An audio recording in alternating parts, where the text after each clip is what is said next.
Hey there, welcome to the Killer POV podcast. Talking all horror, I'm Rob G, and I'm joined by... Rebekah McKendry. Where are you from, Rebekah? Originally, I am from Winchester, Virginia, which is this little teeny tiny I meant what town. publication are you from? See? I am from Fangoria Entertainment. I like that magazine. Yeah, me too. It's why I work there. Where are you from, Rob? I am from FEARnet and... I mean, originally, too. Oh, New York. New York, but FEARnet and Icons of Fright. Nice. Yeah. And then we also have... Elric Kane from New Zealand. New Zealand. That's it. That's I'm from it. New Zealand. But I also created a show called Inside Horror, and before that we had a show called This Week in Horror. Right. So we actually, I think we know what we're talking about. We're like the That's trifecta. the rumor? Yeah. Becca almost has a PhD. Almost. I'm not So there she's yet, going to guys. represent for the No. all three of us. So yeah, we were, it's funny because I've known Rebekah for a while now. Mhm. Elric, I didn't meet you until we were introduced about this show. For the Yeah, first which is pretty time. cool, even though we had probably like 100 mutual Facebook Tons of- friends. Yeah, I it knew who you totally were. surprises Yeah. me because I knew both of you and everybody that you hang with. And so it was just kind of weird to find out that you didn't know each other. Yeah. But we all knew of each other, and I obviously have a lot of respect for the people in this room. So You guys are just awesome. I thought the prospect of talking horror with you guys every week would be really cool. Maybe So, the first thing we should do is thank Andrew Cash Andrew for putting Cash. this together. Andrew Cash. He created this holy trinity. Yeah, Yeah. good guy. So POV, Killer POV, we will be joining you weekly now on Geek Nation. And usually we will be bringing horror guests, actors, directors, producers from the industry. This week we are going solo to get to know each other. Yeah. Awkward. Yeah. Only because you're doing that to me right now. So yeah, it's going to kick ass. Yeah, so one of the things we want to kick off with is obviously because we're all kind of horror nerds, if I may say, we watch a lot of freaking movies. You're the cutest of the bunch, so you can get away with being a nerd. Yeah. It's the swelling breast. It's the swelling breast. Yeah. Now the audience knows. Just so you know, she's pregnant. Yeah. They don't swell normally. No. Oh, yeah, It's they just- do. Oh, okay. They Well, sun then- down. They're always fantastic. Anyway. They come and go with the tides. But since we watch a lot of movies, I thought the fun thing would be to kick off with what we've seen since last we got together. So in this last week, let's see.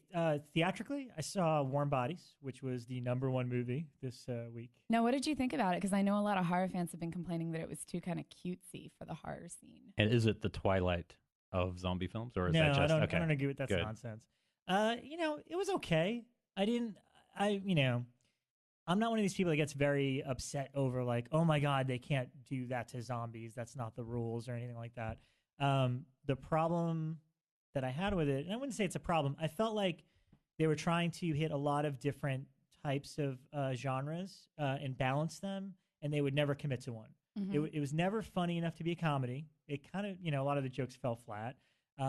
It was never romantic enough to be a love story, and it was never scary enough to be a horror movie. Of the three elements, I guess the love story was the one that was the most successful. So I was pretty okay with it. It was kind of cute. It's not something that I would probably see again.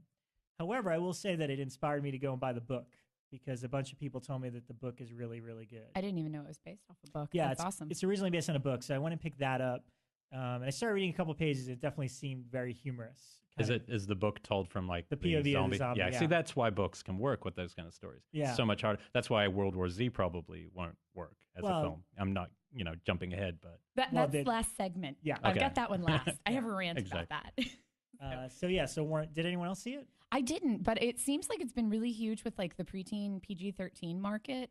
Just from what I'm reading like online and everything, like that's what made it the #1 film of the weekend. But most of like the horror fans seem to be angry about it. and plus you can always get to #1 on the first weekend, right? Because that's advertising takes you to #1 the first weekend. That's true. Yeah. A good P&A Yeah. budget will do that.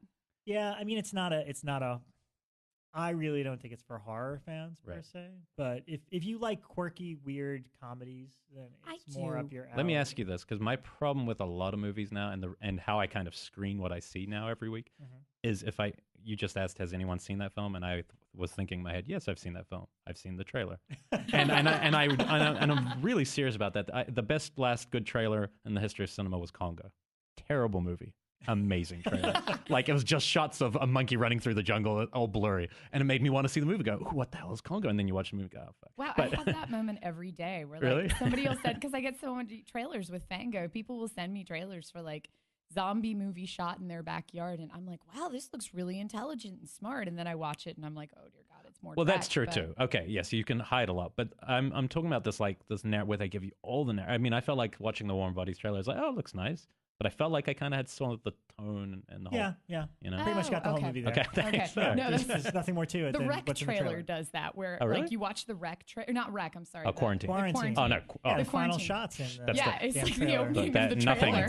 nothing upset me more than seeing the final shot in that trailer. It was ridiculous. It was the damn poster. Yeah, it was. Literally Yeah. I unforgivable. wonder what's gonna happen. And Yeah. it did. I thought they would trick us. I thought maybe that wouldn't be the last shot on this one. Psychologically, yeah. Messing with us. Oh no, it's coming. But yeah, so I didn't get to see that. I saw. I'll just lead on with the one I saw. I saw a little more, obscure, but it made a lot of top 10 lists last year, and I didn't get to see it last year. Was Sleep Tight by, speaking of Rick, Yeah. I'm gonna butcher his name, and that's gonna be the first of many today. Wam or Jam Belgaro. He's one of the two co-directors. Of Wreck, yeah. Of Wreck and Wreck 2. I thought it was really tight. It's a slow burn. It's probably falls more into psychological thriller than it does straight horror.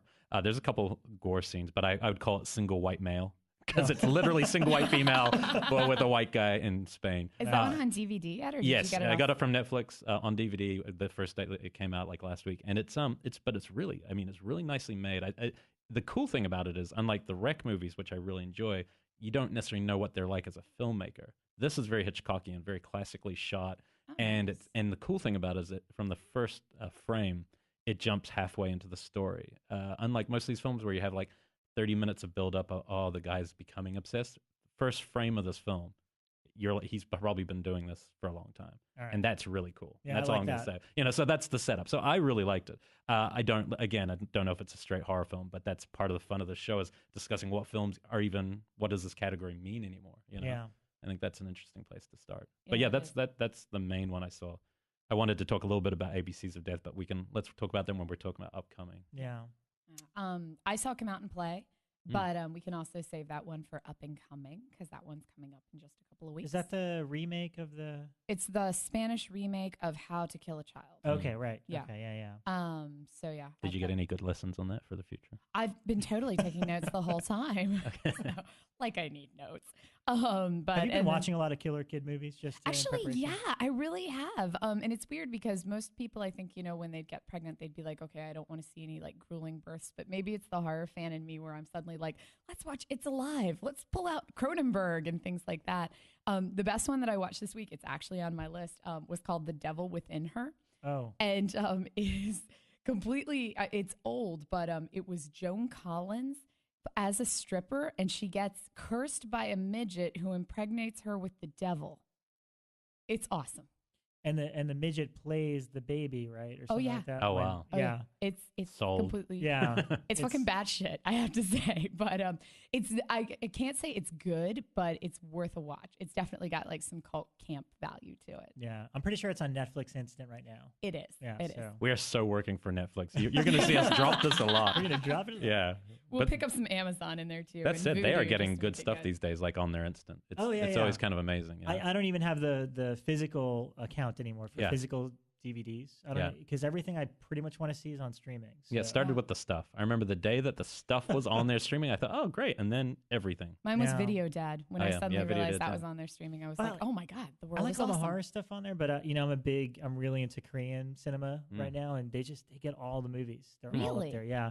Right now, my best recommendation would be Bedeviled, Haven't which seen it. that was on my best of Oh. list last year. I And have that's the on Blu-ray Netflix. of that. Instant. I've never seen it though. It's pretty intense. It's going to be a really difficult 2 hours of your life. What but- genre? Action? Or? No. It's definitely, well, I guess it's a horror movie. It's nobody does revenge better than the Koreans. Yeah. So it's an almost grueling hour of psychological and mental torture on this girl on an island and her daughter. And then some shit goes bad. And the cover is her with this bloody sickle. So you can guess where the third act goes. Now, the director of that had done some other stuff, right? For Bedeviled, I think so, but I'm not I don't know. I don't think I've ever seen anything else the director did. I don't know his name, but I know I looked into it and I was like, oh, it wasn't somebody I was familiar with initially. Okay. Did you see one called Chase? It was like Chase a or cop, Chaser? Chaser, I think, where a cop was chasing a serial killer. Yeah, I didn't see that one, but that same director made one called The Yellow Sea right after. And that one is also like an insane kind of like murder mystery revenge movie. Because Chaser's great. And I randomly just saw that once on Netflix, kind of thinking, maybe I'll give this a try after seeing some good ones. And that was a fun Yellow film. Sea should be on there too, so you should check that I'll one check out. that out. Oh wow, I have to check that one out too. That's the fun thing about doing this. We all come from different, our tastes are all somewhat different, I'd say. Right. Yeah, definitely. You know what else I saw that I loved, by the way? And also another film that made me buy the book. John dies at the end. Oh, Hell cool. yeah, I love that Loved movie. it. Loved it. And you know what? I didn't really know what to expect. I saw the trailer and I had a rough idea. But let me tell you, I've always liked Don Coscarelli. Right. But man, this like solidified it for me that he's one of like my his best favorite film. directors. It's really great. I loved Bubba Hotep. When I saw that, I saw it way early and it was a very magical experience. And part of me wonders if I was swayed by the Bruce way Campbell that I effect? saw it. Oh, okay. It was like the first time they screened it in Chicago and Bruce Campbell was there. And, Right. it was just such a great movie. But no, I still love it every time I see it. And this immediately, within the first 5 minutes, it's like, I don't want this to come off as quote unquote ageism or anything. Because I actually just learned that Don Coscarelli is actually the younger of all the Masters of Horror. I think he's in his 50s or something like that. Really? Yeah, he was something like 22 when he made Phantasm. So that makes That's sense right. now if you Like Raimi, when you think about it, he's probably like Raimi. Yeah. That's true. But for somebody that's in their 50s and that's been making movies for all these years, I'm amazed how hip he is. Yeah. That's the best word I can come up with. Yeah. Like how relevant in terms of, I mean, the dialogue, the first few minutes of the movie are just so insane. Sean Keller came up with the perfect thing. He said, "Oh, it's Bill and Ted's Naked Lunch." That's I'm like, cool. oh, that's a great way. exactly what it is. Yeah, it's funny. And it pulls from, and I can't even remember the Greek myth, but it was this myth about the boat. And it was like this boat kept coming back and attacking people, and they kept having to rebuild parts of it. But do they keep the name of the boat? And I wish I could remember the Greek myth that it's from. Wow. But that is what that axe thing was pulled from. And I was just, when I was watching it, I was just like, holy shit, they were referencing like Latin mythology that I don't even remember. And it was just awesome. It killed me though, like last week, and I spent the whole weekend last weekend tweeting positive things about this film simply because LA Weekly, which is a publication I really liked most of the time, went out of their way to slam it. And I mean brutal. It was a full page, brutal slamming, saying it was childish bullshit. And to me, the problem I have with that is 90% of the time, those kind of magazines are more upscale, don't even cover this stuff. So they could have just let it go. Right. Instead, they went out of their way to slam a small independent film. And I'm thinking it's one of the most fun, original. And I always talk about Coscarelli in this way, which is the one thing for me missing in horror right now for the last 10, 15 years is the fantastic. And I really feel like since the 80s, we were so lucky to grow up when we did because we got so much of the fantastic. Just there was always something a little off kilter about the movies, other worlds. And I felt like this was a return to that feeling of like, I don't know what's going to happen next. I have no idea from beat to beat where it's going. And that's a nice feeling in a film. Yeah, and I was Elric and I ended up working with Chase, who was he played David Wong in the film, on a film that we worked on directly afterwards, and he's just such an amazing guy. And just watching him in that film, I mean, his reaction shots in that are just brilliant. I can't believe my friend AJ, who I saw it with, was telling me that's his first movie right out of like college or something. Yeah, he really lucked out on that role. And you would never tell. He is so good in it. It's one of the best genre performances I've seen in probably years. Completely. But what's that stillness? Like the actors always teach stillness. In that, he's really literally just always kind of perfect reactions to things. Yeah. And Giamatti's got in one of the best sequences I've seen in a long time. It's so fun. Yeah. So if you haven't seen it yet, go see John Dies at the End. It is definitely worth it for any horror fan. Yeah, we're hoping to get somebody from the film in the next few weeks. Yeah, I know Chase will definitely be joining us. Cool. He's really excited. We could ask about the sequel. Yeah. Because as soon as because they did a Q&A at our show, so they were talking about how Coscarelli said it was very difficult to adapt and only a third of the book is the movie, which is what inspired me to buy the book. I'm like, well, then I got to read the book. And I heard through the grapevine that the author, David Wong, saw the movie and then wrote a sequel book. Oh, wow. And the sequel book is called This Book is Full of Spiders. No, seriously, dude, put it down. That's the title of the sequel to that. So hopefully it'll do well enough on VOD that Hmm. that they can make this movie is full of spiders. I guess that's what the title would be. No, seriously, don't watch it. Yeah, it'd be great.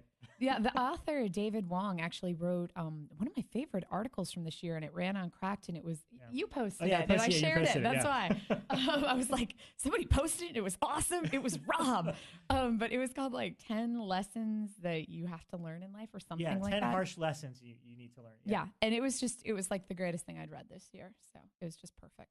I'm still recovering from reading it. The short version. Too many home truths. The short version is get off your ass and do something. Nobody's going to hand you anything. Close it. Exactly. That's also my philosophy of filmmaking. So excellent. I also I saw Spiders 3D this week. Oh, So which you're a big fan of giant insect movies. I am. I absolutely love giant insects. It's one of my favorite subgenres.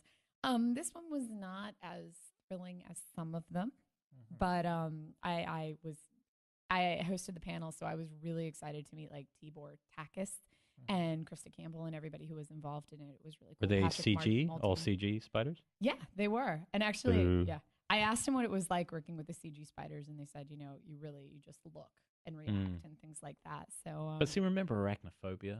Yeah. That was so cool because I was a kid living in New Zealand then, and that was shot in New Zealand. And the story I read afterwards is we don't have any dangerous spiders in New Zealand, unlike Australia. Really? During the shooting of that, the spiders got loose, and they'd brought them over from America, and they had basically had this big glass house for them, and literally a whole bunch escaped and became part of our population, which is just awesome. So wait, do you have like a spider problem? No, we don't now? have spider problems, not but like it's killer cool that they're bees. out there. I just like to know they're out there and that they could be on you. The arachnophobia cast. But it is was fun. still It does make plaguing such New a big Zealand. difference, Like there's just something about they didn't need to be that big, but the fact that there's so many of them, Yeah. that Yeah. did creep me out. But yes. Arachnophobia definitely creeped me out. Still does. If I catch scenes of it, I'm still kind of like squirming. But this now, I mean, they're giant CG alien spiders. Yeah. Takes you out of it a little bit. Yeah, it does. But, Tibor directed The Gate, so I gotta give him Give it to slack. him for 'cause that. I love The Gate. That is That's awesome. cool, yeah. That's such a legendary film, especially for the forced perspective in it. Oh yeah. It's That's a just long brilliant. time in between then. Did he He's do done other a stuff? lot Oh, in he's between. done a bunch of stuff. He did like Mega Spider too, or not Mega Spider. What was No, the you're name? No, he did another like Mansquito. Mansquito. That was it. I was like, he did something. No, and there was another spider movie that he did. Yeah, he did a which- handful like sci-fi stuff in the last couple of years. There's a movie he didn't make called Camel Spiders. I would highly recommend you see that film. I've heard somebody named Elric Kane. 7 is minutes in, that. in, you will want to freeze frame and play frame by frame. Otherwise, you will miss it. Oh, really? Oh, You will miss me shooting machine gun in frame by frame. and I'm going to, in a Jim Warnowski classic. Oh, yeah. You could say But they were that. the only reason it's cool is because he doubled us as the American military with Brian Krause. We're all shooting guns. And then as soon as we finished shooting, he dressed us all as terrorists and had us firing from the other side. And it was the best lesson in low budget filmmaking. It's like, we don't have any extras. We're in the desert. So how Wow. did you get cast in Jim Wynorski's Camel Spiders? I'm friends with the guy who produces, line produces all his stuff. A friend from film school. That is awesome. It was a fun day out. It was but it's not a very good Right. Oh, except for 7 minutes Except for in. yeah. Yeah. Except for that one scene where you essentially killed yourself. Yeah, Terrorist killing it's you. pretty cool. Oh, also this week, I saw Stoker and got to go to the press conference and interview Jealous. Pan Park and Nicole Kidman and everybody. Is it awesome? I really jealous. want to see that film. It was good. I really liked it. Okay. It was intense. I mean, it's not like a film that I will watch over and over again, but I mean, it's Chandwick Park, so that's what that's you cool. get. But yeah, it was really good. Wow. One of my Facebook friends said it was like every shot felt like a painting. It does. It really does. Because they're in this beautiful house, this beautiful mansion, and the majority of the film takes place in the mansion. It's very kind of gothic in that way, where the house is just as much a pivotal character as the actual characters are. And yeah, it's beautifully shot. Sometimes, like, you'll see a film that is just so gorgeous, it really does transcend if you didn't necessarily think it was the best story. For me, Birth, that film that Glazer shot after Sexy Beast, it was with Nicole Kidman. Oh, right. It looked so much like what a modern Rosemary's Baby would look like in New York. The way it was shot was just stunning. And I think about that film a lot, but then I remember I didn't really like the story, and I didn't really even like the movie, but there's something about it that stayed with me because it looked so great, and was creepy. It had a very weird, strange dread under it all. But Right. yeah, it's got a great opening if anyone hasn't seen that film. I haven't seen that Yeah, one it's yet. interesting. Yeah. Did you get to interview Chandwick Park? Pardon, was that? Did you interview Chanwick Park? I did. Through how's his his English? translator. He used a translator. And he is surprisingly witty and clever, like considering, Old Boy and Lady Vengeance. Yeah. I was expecting him to be very serious. Just because like I'd interviewed Mike at one point and he was very serious and everything. But Chanwick Park was just cracking jokes. He was clever, witty, and his wit Interesting. It's the kind opposite, of huh? Yeah. moved through translation. Like it still came through, and he was just an absolute joy to interview. I loved him. Yeah, I love him. I remember he when I used to work at Amoeba over in Hollywood, we have a director section and he's in it. And I'm bummed I missed the day that he came in, but my buddy Robbie helped him and tried really hard to talk to him, but he doesn't speak any English. No, he doesn't. He managed to point out the Chanwick Park section. And be like, Nice. look, we have your movies. And I think he just nodded like, cool. Good. No, he was great. That's my dream too, to have my own section of me. But I do think Really? that would be like the coolest thing because they do pick out the right people. For those of you who aren't here in LA, Amoeba is this massive like mecca of cult video that we have here in LA. It's Wait, everyone's in LA. everyone. Who's not in LA? Well, Who's listening to a this? large chunk of the country, I would. If you're not in think, LA, so. please stop listening to this. Don't listen to Because him. seriously, we Don't listen to him. Look, this is an elitist place. Oh, they're going to tell you to go back to New Zealand. Yeah, go Yeah. back to New Zealand, Kiwi. G'day, Cobber. That ain't a knife. Say trite things for us, please. Yeah, exactly. No, I've been to Georgia. It's a real place. It There's exists. another state in America. Wow. I'm from Virginia. There's another side of the country. AJ Bowen's from Georgia, so it must be real. Yeah, it's real. So you know what? Why don't we talk a little bit about kind of our backgrounds, because I know nothing about Elric and I'm fascinated. He is an alluring, I'm- swarthy Kiwi man. The thing What's your story? I'm pretty vacuous, and I wanna be honest on the show. I've been looking forward to doing this. This is my coming out thing. I am a Whoa. vacuous, conceited prick, and I Don't will forget hurt you. pretentious. He wrote a bunch Pretentious. of- Yes. Wait till you hear my film choices. Yeah, Pretension. he wrote a bunch of foreign films and directors' names You that know, none of us can pronounce. I moved to LA. No, I mean, on all seriousness, I moved here because I heard it was a place for pretenders. And one of my dreams has always been to fool the world. Look, I don't know. I mean, it's always hard to give your background, but I was a filmmaker from New Zealand, and I've taught a lot of film, taught film school, and I'm a cinephile. Like, so even more than just being a horror film fan, I've always been a complete cinephile, and horror was always the start of that for me. My love of like horror films led me to loving art films and all sorts of films, because as a kid, the first films I remember sneaking downstairs to see. I mean, a lot of us start in those origins. In New Zealand, they had something called the Sunday Night Frights, and they had this, it was like a late night host and everything, just like you'd have in America. And they'd play mostly old black and white films, but they were the first ones. But my first experience, and I assume we all have one of these, like, that first vision. I was still living in the States, so I was actually born. I'm like Mel Gibson. You can end the show now. On a racist rant. Yes, exactly. No. I was born in Brooklyn and then moved to New Zealand. So, but when I was about 5 years old and living in America somewhere, and I guess my mother was. She'll hate this if she hears this. She was dating some guy who she just said was her roommate. And one day he told us to come downstairs to watch Little House on the Prairie, which is what we loved at the time, dating ourselves. We went downstairs.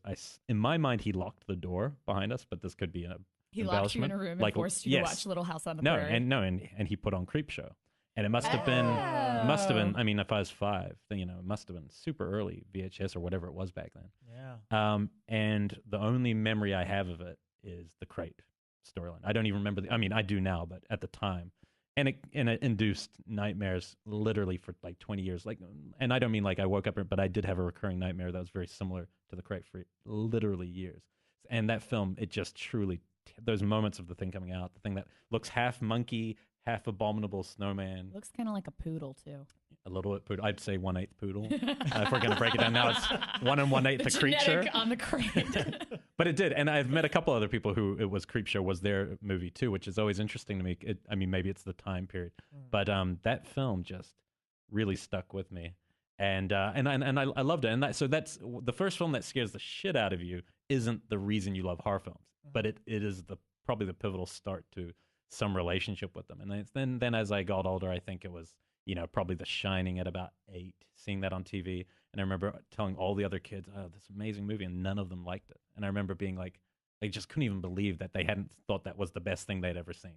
Was that the moment you decided I have to move to LA? None of these it was. kids like It was. I was like, he was 8. I'm out of here. I mean, these punk Kiwis, what do they know about movies? Like, but and Alien and Deliverance was a big one for me. I mean, even though it's not necessary, it's horror in a sense. Scary. Yeah. And I probably saw that way too young too, like probably 9 years old or something, seeing a man rape another man. Wow. That is pretty young for all those movies. Yeah, it was. And it wasn't, on purpose, just, parental guidance. Right. Listen up, parents. But then as I got older, I did, I don't want to talk too long about my background, because you're going to get a feel for our tastes. But, I do stray towards, I love the things that transcend kind of art house horror, slow burn horror, indie horror. My heart does often go towards that stuff like Don't Look Now. Possession has probably been my favorite film for like last 20 years, where especially before people could see it, I always was so excited to talk to people about that film who had seen it. The Tenant by Polanski, and of the kind of franchise stuff, Hellraiser. I always come back to Hellraiser as a really just perfectly crafted film. I just saw it again recently at the Arrow, their all night horror thing, and it's just an amazing creepy movie. Pete, it's funny. You've seen my legs, right? Yeah, it was just, it reminded me. People always, you say Hellraiser and people always think of Pinhead. Exactly. But I go back to that movie and I think of what a wonderfully dirty, filthy movie it is. Yeah, it's completely, I mean, the aunt, it's the stepmother and Uncle Frank. It's her having sex with Uncle Frank on the wedding dress. Oh yeah. On her, for his, to get married to her brother. And her leading in the men, and the one moment when he's half reanimated, and he's just like sitting on his knees halfway, and the lightning flashes, and you get this nice view of him just for a couple seconds, and that image is just stayed with me forever. It's beautiful. It's a perfect. I think that's maybe back to what we were talking about with CGI. Sometimes we're seeing too much. Yeah, like that stayed with me. You know, totally. But so you'll learn a lot more about my taste, and hopefully we can introduce you to. I mean, I always love shows that introduce you to films you haven't necessarily seen, and like you're talking about some of the South Korean films. I think that'll be fun to kind of bring in different things. But yeah, and then so later on I got lucky, moved to LA, got to create a couple shows that were like interview based with horror directors and stuff, and just led to meeting a lot of really cool people, and now trying to program Jump Cut Cafe and trying to do horror events, and I love grassroots. I love creating like people getting together and watching and creating stuff. It's right. It's Did you come visit LA first and then kind of or did you make a decision like that's where I want to move? I was teaching film in Chicago for the last 2 years, and I was teaching like film production, and I looked around one day. This is absolutely true. I was really enjoying it. I was doing really well for me, and which doesn't say much if you ask my wife. He wasn't, knocked out on smack. And exactly. He was doing great. I was clean for that couple of years. I mean, mostly clean. No, and then I just kind of looked around and thought, it's probably a lot of the people who were there had been there since they were students, and they were like in their 50s teaching. And I thought, teaching I really love teaching, but and so I thought, I want to make films. I'm moving to LA, and it was all, I've yet to financially prove that was a smart thing to do, but I've met some amazing people, and the horror community were the first to embrace not just me, but as a group. I felt like a real group. Felt like people who cared about each other, wanted each other to succeed, didn't feel competitive at all. Yeah. And I haven't really found that in any other kind of subgroup of film here. No. So it's interesting. But that is my True Hollywood story. Wow. There's other salacious stuff, but let's. We'll get to that. We'll get that. We'll get there. Yeah.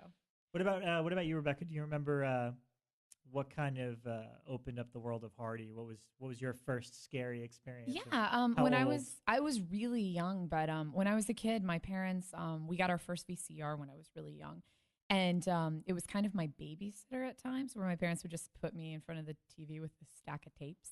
Or I guess I'll call it more of a reward, because I definitely was from a very education-enforced household. So I would be rewarded with the chance to watch a movie. And my parents realized really early on that my favorite types of movies were things like Watcher in the Woods and Something Wicked This Way Comes. And I used to tape Halloween specials, like cartoon Halloween specials, and watch them over and over. And it got to the point where my parents said, okay, you know what? We're going to use them as rewards. And so the rule of the household was as long as I had straight A's, I could watch whatever I wanted. Within reason, I was not allowed to watch porn, of course. And I was not allowed to watch nuclear Holocaust movies for some reason. I know. But now I understand because like I still watch Testament and I'm like, oh my God, this is bleak. But they let you watch Class of Nukem High, right? Yeah, that's fine. Because that would be just Lloyd Kaufman. It's okay. Yeah, I did. I watched Class of Nukem High at a very young age, and so my parents would always, kind of screen it. And another one of the rules is after I watched it, they would sit me down and talk about how the effects were done and how how the scenes were shot and everything. So I was allowed to watch these films, but I always had to learn about them too. But that never stopped me. And you mentioned Hellraiser. Like, I remember watching that. My parents have this picture of me playing with my Barbies, and Hellraiser is on in the background. And so I want that to be on our Facebook page. Yeah, I don't even know how old I was in it. But, I mean, I literally am, like, sitting in front of the Barbie dream house with Hellraiser on in the background. Barbie, we have such sights to show you. But what's weird is at the time, you always think, you shouldn't expose young kids to these things. But for some reason, all of the horrible things like the adultery and, having sex on the wedding dress, you don't absorb it at that age. You just glaze over it. But, I caught what I liked enough to keep me going in the genre. And were you scared of stuff? Like, I mean, in the dark and stuff? Yeah, not really. What scared me when I was a kid was definitely not things from horror films. It was much more like, I don't even know how to describe it. Like, I would be scared of people. In our neighborhood. Like, my parents always talked about this one bad kid in our neighborhood that egged houses. And I would have nightmares about him. So, but never about Don't worry, he got his comeuppance. You know who you are. He didn't turn out. So, but never like... It's Rob! No! That's just a twist. If this was a Giallo film, that would be the twist. So, but like never like Freddy or anything like that. That never gave me nightmares ever. Yeah. But again, my parents always were really, really, forceful of, okay, you watched Hellraiser, now we're going to sit down and talk about how it was done and what makes it a movie versus not a movie. And you never had a single nightmare from a horror movie you watched as a kid? Get the hell out of here. I can think of maybe a couple, but surprisingly, they're not ones that I look at. Like, this is so sad. A couple of years ago when I first saw 8mm, I had a nightmare about that. Where I was like in a snuff film and couldn't get out. Could have been a nightmare about Nicolas Cage's performance. And then I woke up and I was like, of all of the freaking films I have a nightmare about, it's 8mm. So, I mean, the ones that I did have nightmares about were not enough to stop me from watching. Okay. So, yeah, it was. Alf used to scare me when I was a kid. So He looked like a wolf. He looked very wolf-like to me as a child. So Alf scared me. But not the Wolfman. But not the Wolfman. He's cuddly. So, yeah, it was just, I can't even. Remember when Rob told you to get the hell out of here? So, yeah, and it just stuck with, and I carried, and I kept up my love of horror, and I ended up going to college for film and horror, and then eventually I ended up in New York teaching, like Elric. I was teaching at Hunter College, teaching horror films, cult films, television, just all of these kind of fun theory media type stuff. And after a couple of years there, I had the same kind of experience of Elric where I looked around and saw people who had been doing the exact same thing for years and years, and most of them graduated from college there. And I called them tenure jockeys. And I felt very much like, this is what I'm destined for. So I started trying to find other things I could do. And I ended up volunteering for the New York City Horror Film Festival. And through that, I met Fangoria, who hired me on to work on the radio show.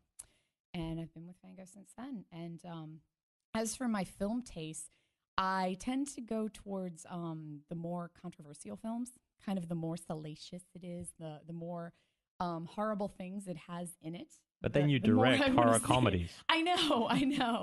I just, like if somebody says, oh my God, this is like the worst film ever made, it's got all of these horrible things in it, you shouldn't watch it, it's a guarantee I'm going to have seen it by the end of the night. And I don't know what it is about me that wants that. I think it's like the roller coaster thrill ride.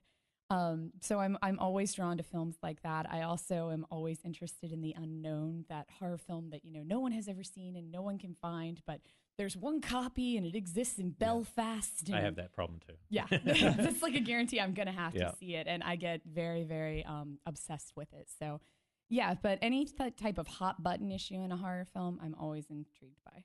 So video nasties are a big big love of mine. Yeah. And when did you come out to LA? 2 years ago. And that was, I had been working on my doctorate and still working for Fango, and I came out here and had visited a whole bunch for my work with Fango, and it's very cold in New York. And I was just kind of like, understand completely. I'm done. Let's do this. And so I moved to LA and kept my job. So, and it was 78 today, and that's exactly why I'm here. That's the only reason she's here. Yeah. Sorry to Well, I love it here. And I have to agree with Elric, same thing, that when I moved out here, everybody had told me how absolutely competitive it was and everything was really cutthroat. And I found that in some areas of the LA films scene and industry, but the horror scene, it's like my family. I mean, everybody just like opened their arms and was like, "Oh, you come here," and just big hugs, and it's just been fantastic. And that's why we don't know who the father of her baby is, because it could be Darren Bowsman. I hugged everybody. Could be Angus Scrum. We don't know. The tall man. The tall man. Wow. We'll yes. see in 5 weeks, gentlemen. We'll know. It could be you. Sign up for our contest for Becca's baby child Wow. support. We're doing a poll here. So we'll see. Which brings us to Rob. To Rob. Wow. All right.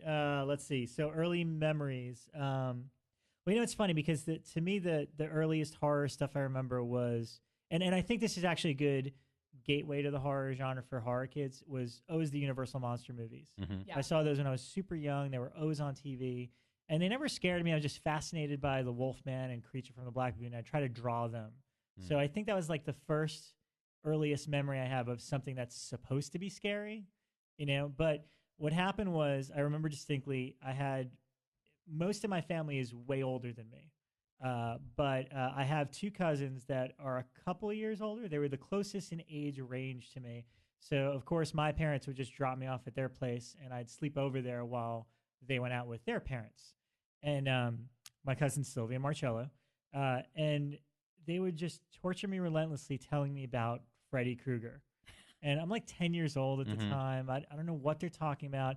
At that point, I think maybe the first, maybe the second movie had been out. It was, you know, just the first two. And they just kept telling me about this guy who was going to get me as soon as I fell asleep. And it got to the point where they just kept telling me about it and telling me about it. And they're like, you have to see the movie. And finally, I'm like, fine, let's just watch this Nightmare on Elm Street thing or whatever.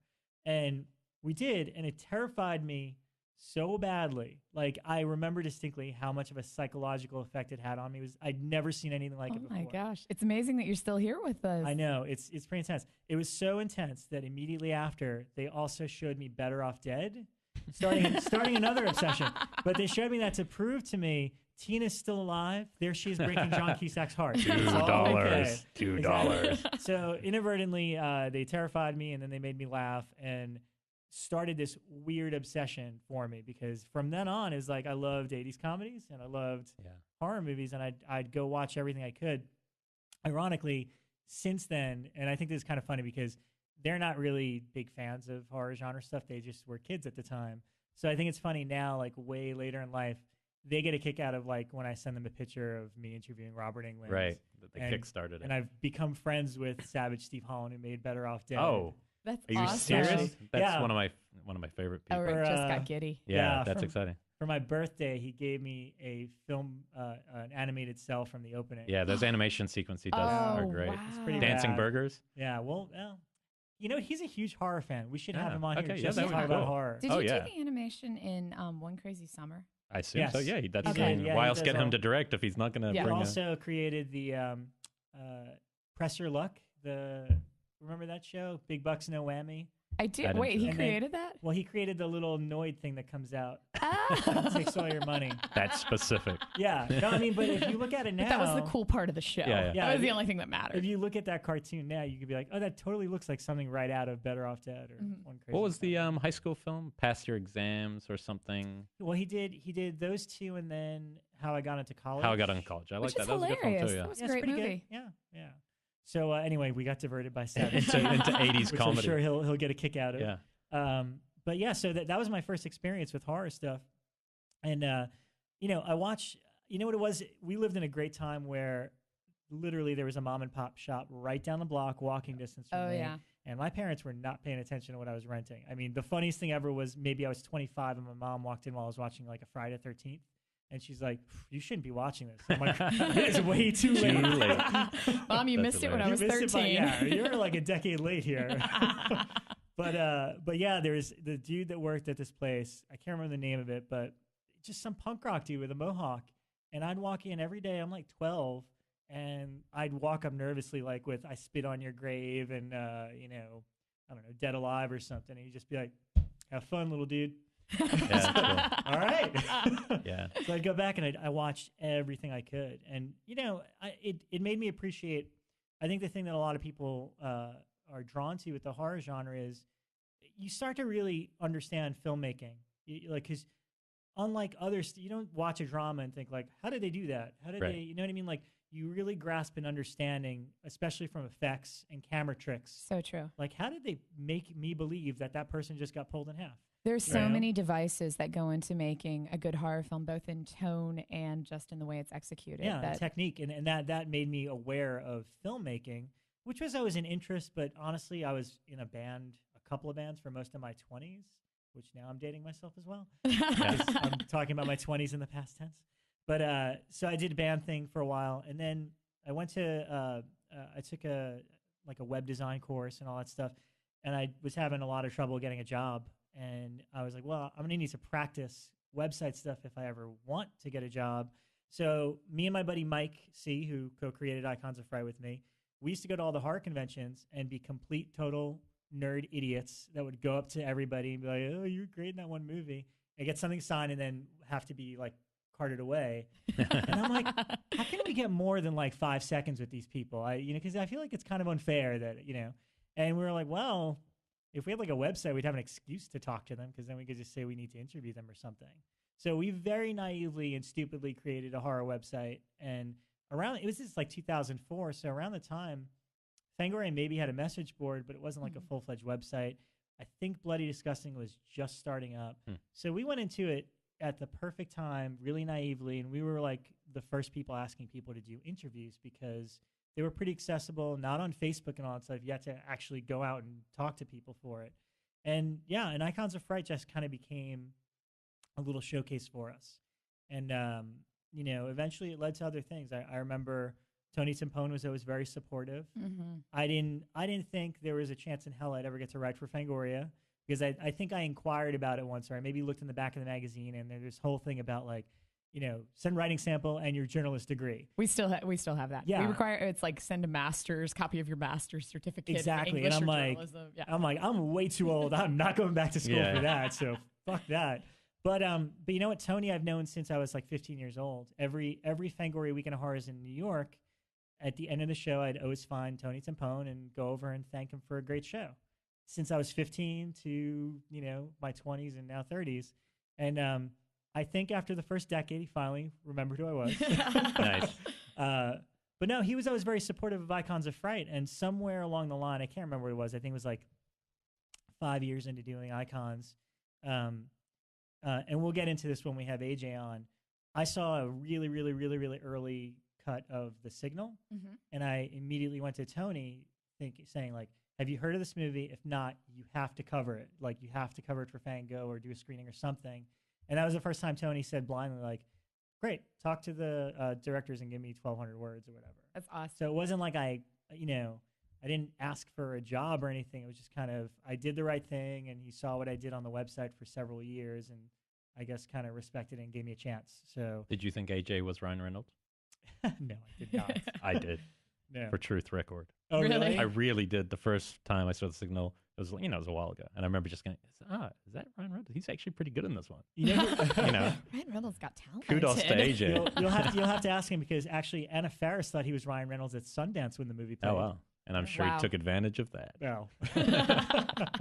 But yeah, so long story short, I started Icons of Fright. I did some stuff for Fangoria and started just kind of writing for different horror web publications. Not ever thinking I had a background in writing, but I just kind of fell into that. And through that, I ended up out here. I mean, similar to you guys, it was just kind of like I love New York and all, but every time I came to visit here, it just, if you're a movie fan, there's just so much awesome stuff going on here that's movie related. I mean, Every the new block. Beverly, Mm-hmm.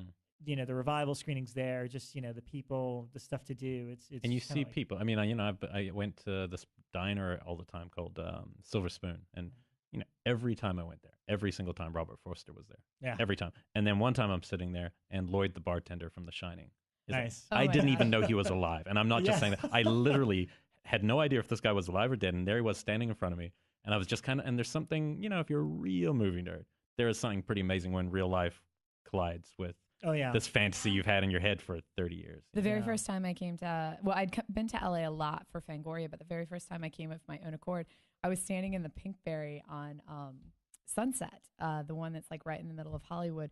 And the girl, and I used to know her name, who was in the pit in Silence of the Lambs, walked in. Oh yeah. And it The was girl who just put like, the lotion on? Yeah, put Yeah. the lotion in the basket. And it was just suddenly like, oh my God, she's here. And then that same day, I went to the Grove because, everybody goes to the Grove when they first visit LA. And I saw Gary Busey eating a roast beef sandwich. And it was Nice. just like, I have to live here. Yeah. That's all Yeah. there is. Doesn't get better than that. Wait, doesn't it? Uh-oh. Dread. Yeah, so I mean, the main thing is we're all here. This is our Yeah. intro Well, hold on. episode. and- Rob didn't tell us his predilection for movies yet. We know Oh, you're yeah. into Korean films. Oh yeah, I love. Well, in terms of horror, I like all of them. I love all the subgenres, and that's one of the cool things I love about horror is there's just so many, like subgenres to it. Right. But I think the one that reflects my personality the most, that I just love, Evil Dead 2 is my favorite movie of all time. It's just everything about it. I love. Definitely one of my faves, too. So horror comedies, Evil Dead 2, Dead Alive, Feast. Those are kind of things that I love because they're over the top, hilarious, but there's definitely some cool, scary stuff in it. Those reflect my personal tastes in terms of like what I would go to grab. But, I love a lot of, I just actually did an article on FEARnet about a lot of mystery thrillers that I would consider horror movies. Mhm. Don't Look Now being one of them. Right.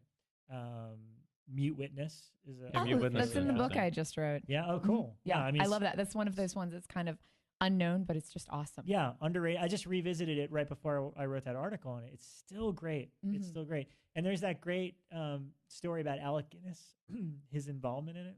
Did you I know about this? didn't even know about this. Hold on, I'm still in the fifth draft stage. Oh. So Well, editor, hold print. you might want to check online to confirm the story. But Alec Guinness is in it for like 3 seconds. For 3 seconds in like a car. quick shot. I heard that the director, and somebody listening can correct this at some point, the director shot that like 8 years before the movie. And apparently just he had equipment with him, saw Alec Guinness at like an airport, which is why he's Wow. uncredited, is he just ran up to him and he's like, can I just shoot a quick thing of footage for you because I'm a big fan and blah, blah, blah. And he just was like, sure, what do you want me to say? And he gave him like 2 lines, which is why he only says 2 lines in the movie. And if you pay attention, it's so not from same. the movie. It's Oh, like interesting. Now I'm just yeah. gonna. so. Well, it's like James Wynn, the Birdemic guy, putting Tippi Hedren in his film, even though she doesn't know she's in his film. It's like on the TV, and it's just it's right. But I mean, Alec cheap. Guinness like interacts with an actor in the movie, Oh, even weird. though his footage was shot like at an airport 8 years Oh, earlier. that's or trippy. something That is like amazing. Now I have to go back and read yeah, he did it as like a favor. Like this kid was a fan and wanted to do it, and then he ended up putting it in his first movie. Oh wow. So yeah, it's kind of crazy. It's funny, like, thinking about when you just mentioned Evil Dead 2 and what I said at the start about the fantastic missing from things. It's like the things they did in that, and that was another one for me. Another early film that I saw was so, I mean, I had seen Evil Dead 1 and liked it, but Evil Dead 2 is such a Oh, yeah. stylish, and there's so much over the top, not just the acting, but like the actual design and like blood pouring out of things. Same with, early Peter Jackson. It's like, splat stick, but but no I one think does that Jackson now, kind of you know? started it. yeah, and Well, now when they if do you it, it's, now, yeah. I mean, like Trauma does it well still in some of their films, but I think that a lot of people who do it now, it comes across as almost kind of campy or shecky. Right. Like Tucker and Dale versus Evil, that gets the humor of that stuff right, I think, but Right. doesn't take the art side of what Raimi did. It's off the charts, And I think we grew up just thinking that was normal movie making No, Yeah. because we grew up in the 80s. It's Evil Dead 2 is what made me understand and want to do filmmaking, because you see a shot and you're like, all right, so I guess this is played backwards. That's the only way that Right. the fog could be going back into the trees or whatever. And I think I even figured out the gag with the trees going into her face. oh yeah, I just kept thinking like this must be just shown backwards or something. It's the first movie that made me think that kind of stuff. I think the most stumped I ever have been with an effect was the first time, pretty young, seeing The Thing when the arms got bitten off. Oh yeah. I was Oh, so yeah. like shocked, and I was like, "You can't fake arms. Where could his arms possibly be?" I mean, it just was so good. Yeah. You know, that's the power of practical, man. Yeah, yeah. If they get it right in the hands of a master. You know? Yeah, one of my favorites recently that was there's a gag in Fright Night, in the original Fright Night, where Chris Sarandon gets stabbed with a pencil, and in the same shot, he's got it. It's on both both sides of the hand, and then he pulls it out, and it's missing from the bottom half. I finally got to ask Steve Johnson about it, and he actually made a little video on YouTube explaining how he pulled that gag off. It's something that he thinks he saw from like Excalibur, and essentially it's like it was you have both appliances there, and then you kind of hide it in a way that you pull one part off. So it's like a in-camera trick. But that was one that I was like, how did they do that? And that's part of the magic. I think that's part of like cinema, also celluloid versus digital. A lot of these things that are becoming questions now, CG versus practical. It's like there is something about the alchemy, the magic, the illusion, the magician's trick, that will be missing. That was, we were just talking about the gate. That was the big one for me, effect-wise, with all of the little creatures running around, the demons. And then finding out that they were all done like as forced perspectives, and that every single one of those demons was actually like 6 feet tall, was just or 5 feet tall, was just absolutely blew my mind when I was a kid. And still, when I watch it today, I'm still just like, how did he do that one? So it's just it's amazing. But that wasn't the case for Ghoulies.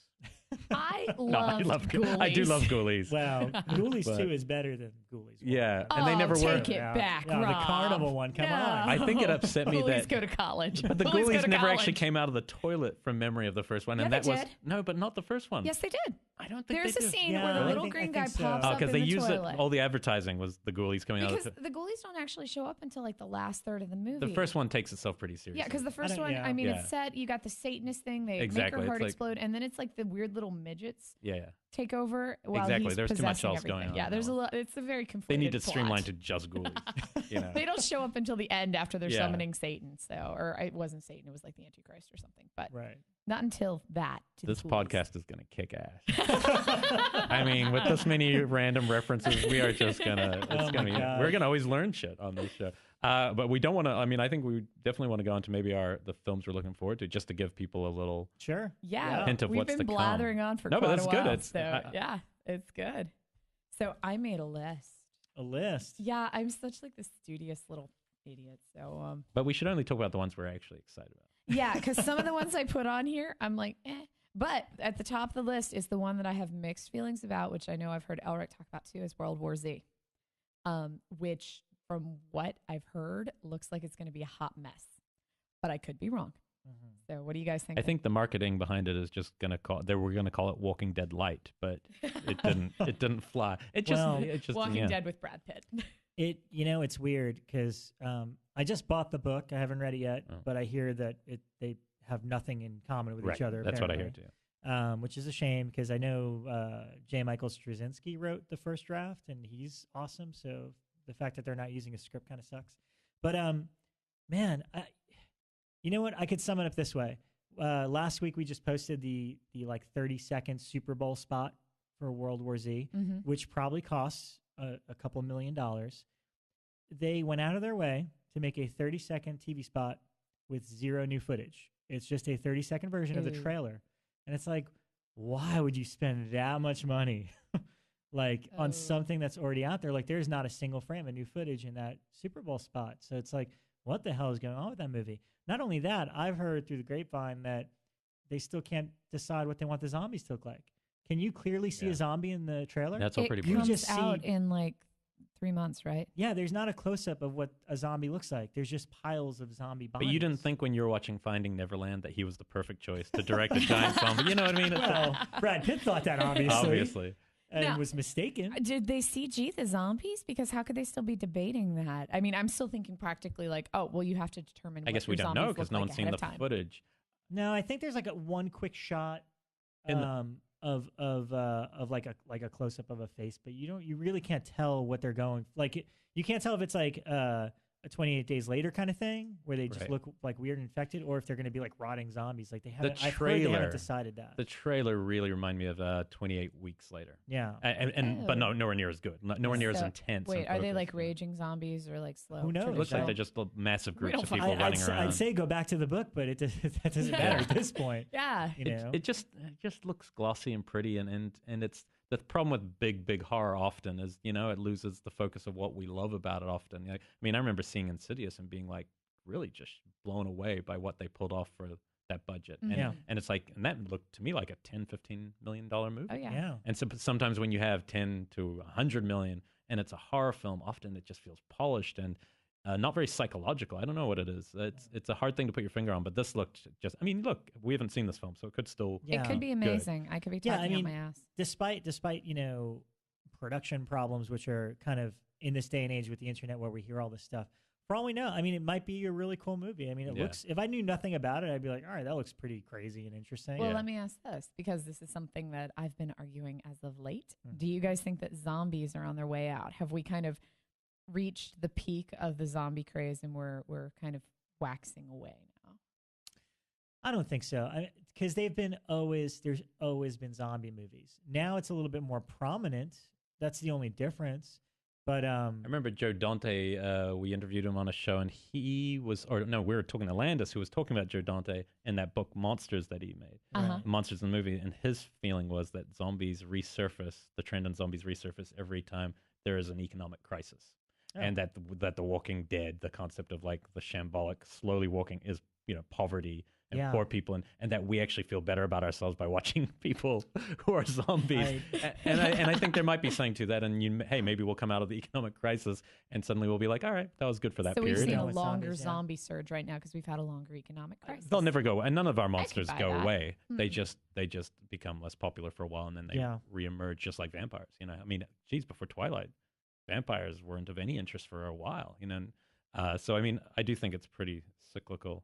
But my problem with the zombies sometimes is that they aren't very proactive a lot of the times. You know, as villains and monsters. The Walking Dead, to me, the genius in what they're doing there is that it's the Walking Dead are the characters, and so we're watching them, and it's in them. This thing they all know by this, you know, quite early in the show, that whatever it is that makes you that way is already in you. It's not Yeah. something you get bitten with. It's not Romero's world, right. and I find that really interesting. And I think it still has a lot of directions it could go as a show. But yeah, besides that show, there isn't much in the zombie culture getting my pulse up. Yeah, we see it's a hugely saturated market with zombies right now. At least like what we see coming off the indie markets at Mhm. Fangoria. I get sent like 3 zombie press releases a day of people who have made a new zombie film. But yeah, I can't stand like the low budget independent backyard zombie movies. oh It's my like, god, I it watched seems so like many. it's the easiest. You know, advice to filmmakers. It's like they go for the easiest possible thing, and it's like just don't. Yes. So- Unless you have some radical, awesome new thing to tell me about the dead. Well, I was We've going to seen do it it all. as a found footage zombie backyard production. Elric, I've you're on seen that movie thin already. ice right now. No, thin ice. There goes my film Betamax. So I'm excited about Lords of Salem. You know what? I kind of am too. You know, because it looks like a Kubrick movie with like some weird satanic I've seen imagery. some Jodorowsky in there. I'm Yeah, probably yeah, saying that's the his top of name my- wrong. I'm excited because I've heard he had complete creative freedom, and even when that blows up, it always produces something interesting. Yeah, You know, I didn't really care at all for the Halloween films, and the second one I found almost unwatchable that he did. But that's also because he's doing something that already exists that I already love, and doing it in a way that didn't really interest me. right. But the idea of him just coming fresh with something like, you know, I think it could be really exciting. I just saw the new trailer that they Yeah. put up. Yeah, it just went up. I couple love the days way ago. it looked. I don't want to be mean about this, but you know, his wife as She's the in lead. every No, shot. but you know, she's all right. I'm not a hater on Sherry Moon, but as the lead, as the eyes that we're gonna watch the film through, I'm not sure Well, it's like the Tim Burton thing. Yeah. He puts his wife in everything. Yeah, Yeah. I mean, maybe she's just but Helena his muse. Bonham Carter is a real actor. But you know, I don't know. I'm jazzed to see it. Honestly, if I could probably watch any horror film this year right this second, that would definitely be one of the tops. Just because I'm curious, you know. And I Yeah. think, and it's fun to see the artistry return. And you know, it's Rob Zombie doing like this art film. That's pretty. Yeah. That's fun. And I just want to see the witch. I hope they do the witch stuff justice, you know, for that area. And you know, Evil Dead is obviously. Yep. Yeah. That's on my list. Comes out on April 12th. 5th. They moved it up a week. Ooh, Yeah, okay. it's Which is officially been very pushed rare. up to April 5th. Yeah, I assume they have a lot of confidence in it. That's great. But yeah, that's I think that's probably my most anticipated, because like everybody else, you're always a little skeptical when any remake is announced, and now, I'm older now and I don't get as excited about this stuff, but like fans just turn immediately, like, oh fuck that, I don't want to remake that. But it really depends who's in charge. If Platinum Dunes is picking up a title and those guys talk a good game and cut a good trailer, but the second they talk about these movies, they never watched them as kids, like, they're just making up that PR nonsense, then we're in trouble. But Sam Raimi, Bruce Campbell, Rob Tappert, they remade it. They held on to the movie. Mm-hmm. I mean, they could have made a big I did a whole article on the history of the remake because it took about 10 years, because it started with Freddy versus Jason. And the reason that they wouldn't let Ash be in Freddy versus Jason versus Ash, And Pinhead too. I remember they tried to put him in. is Raimi did not want to give up Ash or Evil Dead, Mm-hmm.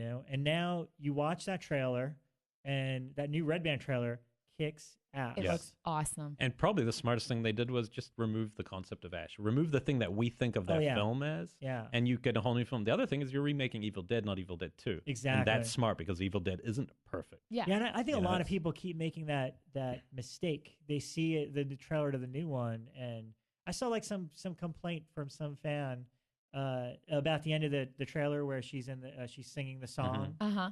It's like, oh, they had me until she started singing. And I'm like, you mean the one thing from the original That's movie? like that was in the original. Yeah. So what kind of fan are you? I think you like Army of Darkness, and you're mixing this up. Exactly. But yeah, it looks cool. I mean, I can't wait to see a scary Evil Dead movie. Yeah, At yeah, least a exactly. gory one, Exactly.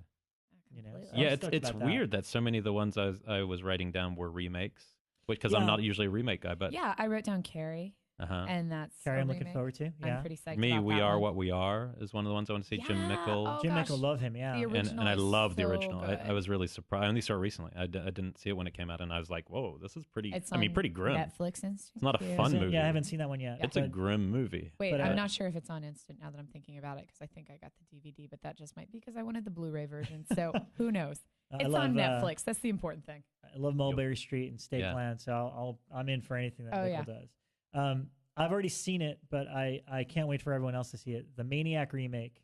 Awesome.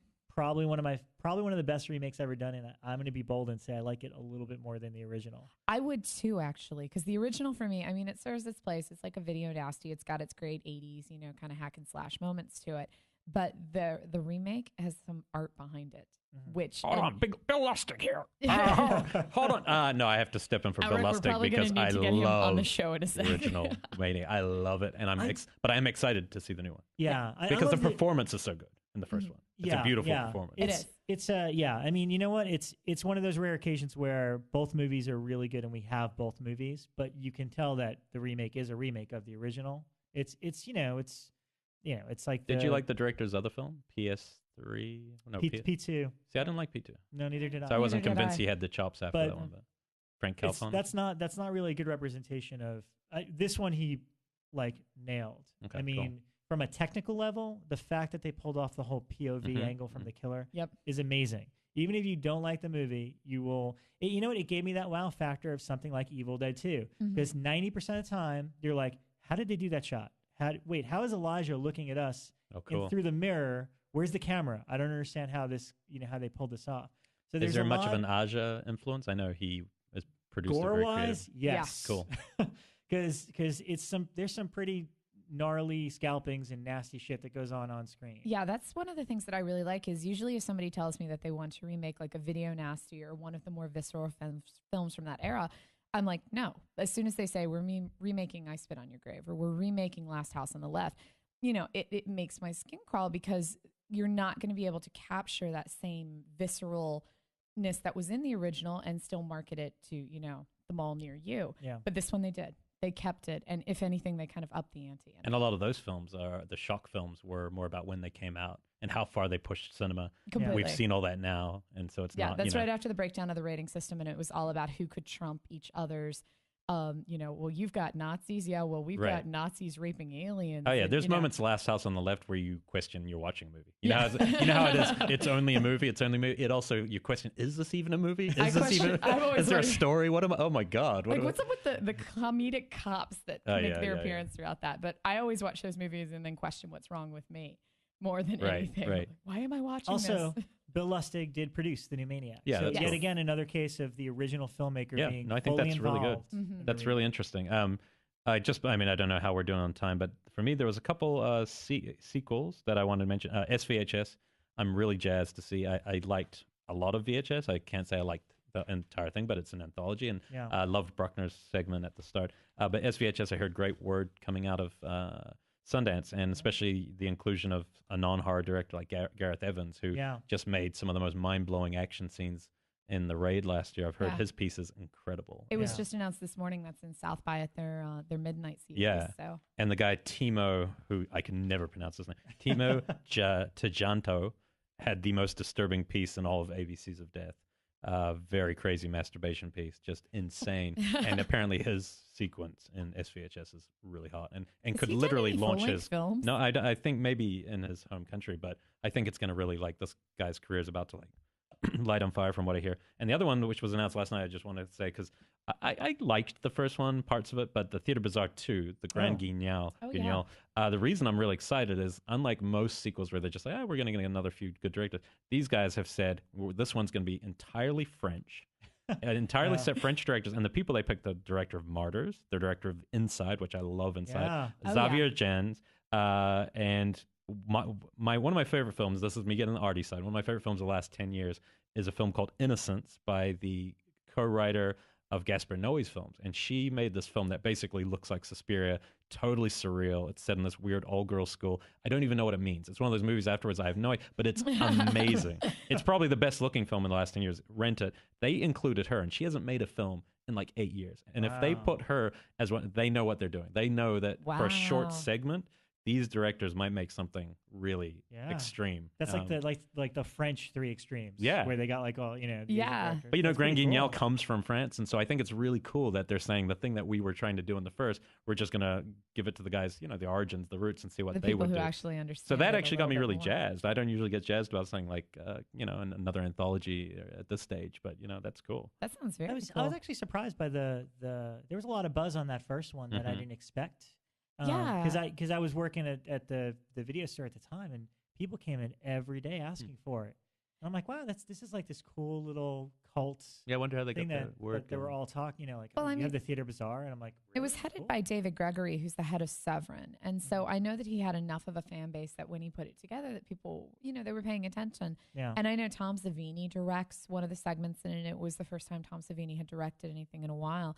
And I mean, for the budget that it's filmed on, it definitely has some really quirky ambience to it. Yeah. I think it definitely does. They just weren't connected enough, it felt they were all just individual shorts. I tend to be really anal about making sure that everything has some type of cohesion, especially in anthology films. It drives me fucking batty when they don't. Yeah, there needs to be some. But yeah, that was my irk moment for it. But when you watch a wraparound that's just clearly going, so it comes together, you can usually we tell. found 3 shorts and then we loosely framed them in here. Yeah. But I mean, it didn't feel like that. You could tell that these had been made for this, because they all definitely had kind of this more visceral, gruesome, exposure tone to them. Right, except one by the editor. Yeah. Which was a nice little film, but it didn't fit. It was.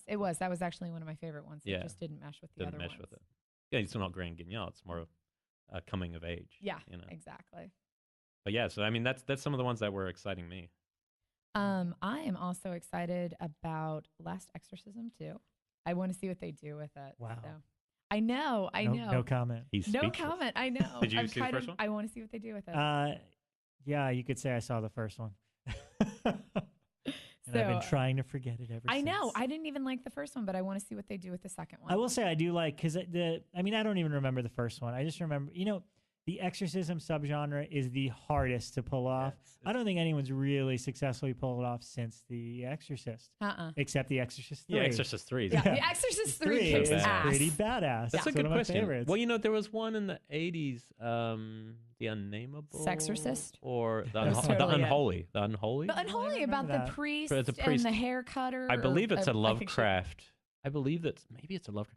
Either way, it's one of those The VHS ones Unholy you would have picked up. wasn't too I remember really Lovecraftian. liking that film, but yeah, I totally agree, man. I think it's because we've moved as a society away from religion pretty far for Yeah. the most part, Yeah. and I think so that power of that image has really faded, and I just hated the devil inside. I hated it. Oh, I my didn't even gosh, bother with that after And- hearing about the non-ending ending. Yeah, That is one of those films where you watch the entire film in the trailer. Like, you don't even need to see the film if you've seen the trailer. Good. But I do have Saw to it. say that Devil Inside had the best press junket I've ever been to because they had it at Linda Vista Hospital Oh. in downtown Los Angeles, which, if you aren't from LA, Linda Vista is this old rundown hospital that's been closed down since like this, I guess it's the 80s. And it's been used for filming over and over, but it is just the most disturbing place in the world. Freddy's boiler room is actually in the basement. Yep. And I got to see it. So it was very cool. Best press junket ever. Terrible movie. But yeah, Last Exorcism 2. You know what? Again, I don't remember the original. I just remember the ending was infuriating. If you had shaved 10 minutes off that film, Yeah. I would have really liked it. But it looks like the new one, first of all, they dropped the found footage thing. And I don't Oh, even, they did? I don't even. Oh, wow. Yeah, it's a know narrative that. feature. And Ashley doesn't- Bell is Yeah. good. I mean, she was really good in the first one. Yeah, she's I just the lead preferred of it. what is the courtroom drama one? Oh, Exorcism of Emily Emily Rose. Rose. Yeah, I preferred that. I Yeah. found that creepier. I found the possession scenes. That it still wasn't a perfect movie. Yeah, but- yeah. But, you know. But there's lots of cool stuff coming. I mean, that's the cool thing about this genre. Like you said, all the subgenres. You get bored of one strand, the remakes, the Platinum Dunes, and then something else emerges, you know? Yeah, we've got also coming out, and these aren't ones that I'm necessarily looking forward to, but we have Jeepers Creepers 3. Now, is that really coming out? I don't know. They've got it listed as Victor Salva, will he be? I don't know. It's listed as November 1st. So I won't believe it until yeah. I see The a still. Conjuring, which I'm actually pretty excited Yeah, about, yeah, just because I Conjuring's like good James too. Wan. Mhm. So I'm pretty psyched for that one. That actually got bumped up to July 19th. Oh, wow. So, Great. He must be a busy guy Yeah. doing that and Insidious 2 in Insidious the 2. same year. all at the same time, yeah. And yeah. similar cast. Yeah. And then there was rumors about Host 2, which I'm pretty psyched about. I think they just And Korean films, you should. Yeah, I think they just started because that clip there was a clip online a couple of weeks ago, but that was actually just like a test effects reel. But after that came out and generated a lot of buzz, I think I got to look it up, but I think there's an official press release somewhere. Yeah, I don't saying think they're that they going to make it started to like a filming 2013 release, which Yeah. is what they have listed online. But yeah, I don't think they'll make that. But Yeah, that's one still that like kind of perked up my not ears to a be bit. confused with the Host coming from, out. from the chick that wrote the Twilight books. Oh, Yeah. yeah, which is, kind of being marketed as sci-fi horror. Is there anything you're really not looking forward to? Like, and I mean that in the way like dreading, like, oh, that's my favorite movie. They're remaking that. I have to go home tonight and watch Haunting in Connecticut 2, Ghosts of Georgia, Wow. which just geographically confuses me in the name. So that's one that I'm kind of like, really, guys, I have to watch this? But yeah. That Yeah. doesn't sound great. I don't have anything like that. I just won't watch something. If, Right. You just stop it from the vein. I'm too old to beat around. Wow. Yeah. If I don't want to watch it, I'm not going to watch it. Actually, the film I want to see most, you've seen, and we won't get into it right now, but out of everything, the one movie Oh. I want to see most is You're Next, Yeah. to be perfectly honest, because I Mhm. love indie horror. I loved what he's been doing, Adam Wingard, AJ, and all that. Yeah. And but they got pulled like secretly once it got bought, and Yeah, it's a cool movie. I mean, as of right now, it looks like Lionsgate still has it slotted for the end of August. Yeah. And that's also one that got picked up for South by, right? Oh yeah, Yeah. That's going to be one of the midnight movies at South Mhm. by. Yeah, it's a cool movie. I mean, I don't think I'm allowed to talk about what I saw, but it'll be interesting to see how they market it. I'm very curious because I was having a debate with somebody at FEARnet about this. It's just interesting how horror fans tend to I want to see the trailer to Your Next and see what it gives away because horror fans will turn on you if it's not exactly what they think it's going to be. And a perfect example is Cabin in the Woods. right. I mean, we love it because Yeah. we're genre fans, and that was kind of made for us. It was It's for like people that it's are like into- hugging people who get it. Yeah. But there's so many people that see a trailer about a Cabin in the Woods horror movie and went to see it and like, that movie fucking sucks because it's not about a cabin in the woods. And I'm like, well, they're kind of making fun of you if that's what you wanted Right, because right. that's the same old thing. But that's the point. Is like, it'd be interesting to see somebody cut a trailer to Cabin in the Woods now, giving everything away, and being like, well, this is what it's really about. And if fans would have embraced that, but fans will turn on you if they see something and show up and it's not what they think it is. Yet you have to retain your mystery if you have a big twist. Because you don't want to give things away. And the Cabin in the Woods people were really, really meticulous about that. Because I remember for Fangoria, we were trying to put Cabin in the Woods on the cover. And we kept saying, can you send us a still? Can you send us a still? And they wouldn't send us anything good. They were just sending us like these very vague images because they were trying so hard not to reveal I remember anything. the secrecy got to a point that we all started kind of thinking that it was because it was a shelved movie, a bad movie. Yeah. And then I was at the South by Southwest. I don't know if that was the first big screening, but I just remember going, "Oh my God, this is so great! Like, how did they hide this? It was truly impressive. Like that they were able to, to hide no offense to Fango, but growing up, the amount of freaking movies that Fangoria freaking spoiled for me. By just like, you open the page and there's like 3 of the main characters dead with like, arrows through their head. And you're like, shit, everybody man. wants. Everybody wants that money shot. They want the money shot. And so there's the like, monster from the end. That's what we have to put in. Damn. Yeah, I'm with you. Not with Fango, not with my experience with Fango, but with like, that feeling. I just don't want anything ruined. And for me, it's trailers. For me, it's trailers. I almost just don't even hardly watch trailers anymore because it just kills me when we don't get much fun anymore in movies. I want the fun of not knowing. Wow, I am such a pessimistic person where it comes to that. Like as soon as Evil Dead, they started releasing it in details. I was on Wikipedia reading the entire plot to it and everything. So yeah, I like to read the whole plot before I go into it. It helps me decide if I want to see it or not. We're gonna deal with her later. I'm sorry, guys. So they're probably gonna turn off the lights on us. Has anybody heard anything about I, Frankenstein? Not really. Yeah. Is it based on a comic book or something, or it was a book? I think. I don't know. When I was researching 2013 horror films today, it kept coming across, and I was like, I don't know anything about it. I know somebody that was involved with it in the very beginning. That's not anymore. But I was under the assumption it was either a comic book, or they made the movie and they're about to make a comic book of it. Because nowadays, the big deal is if you want to get your movie made, get a comic book version out first. Or anything, right? A property. Yeah. And a lot of people have just turned their scripts into comic books with the hope that somebody will buy the comic book rights. So I feel like that's one of those because it's not a title. I'm not a big I used to read comics a lot, but I'm not into them enough to know if that's a popular comic title. I don't know comics very well at all. What's his name? Aaron Eckhart as like a detective Frankenstein? Could be kind of weird. I'll read the whole plot on Wikipedia first and decide on that one. Yeah, I think it's like a film noir, but like with the Universal monsters in place of. Is it as awesome as Dylan Dog? Only time will tell. One of my friends did the effects on that film. Oh man, I'm sorry. I know it was the total. It should have been better. Cemetery Man. Go see Cemetery Man tonight to make up for the bad taste I just left in your Dylan Dog mouth. Very true. Very true. Alrighty, so I think we're gonna wrap it up here. But we thank you all for listening. If anybody's still with us, we appreciate it. My mom is still listening. Your mom. She's a lovely woman. And we'll be back next week. We're going to be doing this once a week. And do we confirm any guests yet, or are we going to keep that a surprise? Actually, we've confirmed 2 guests, but I don't know, guys. What do you think? Yeah, hold back, and just in We're case. Hold back. You never know in this world. Yeah, exactly. We probably just got canceled as we're speaking. So we have some really good topics and some really good guests coming up. So that's your teaser. And we're not going to just go all star fuckery on you. We are going to try to find people who do other roles in films and smaller cult films and midnight movie. We're just going to keep what we're interested in. I like star fuckery. Like the use as an adjective. Star fuckery.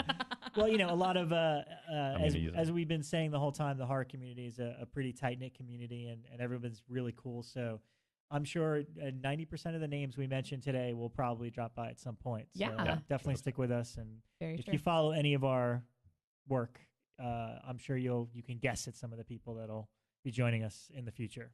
If they're still alive. If they're Elric. Cool. Yeah, this is great fun.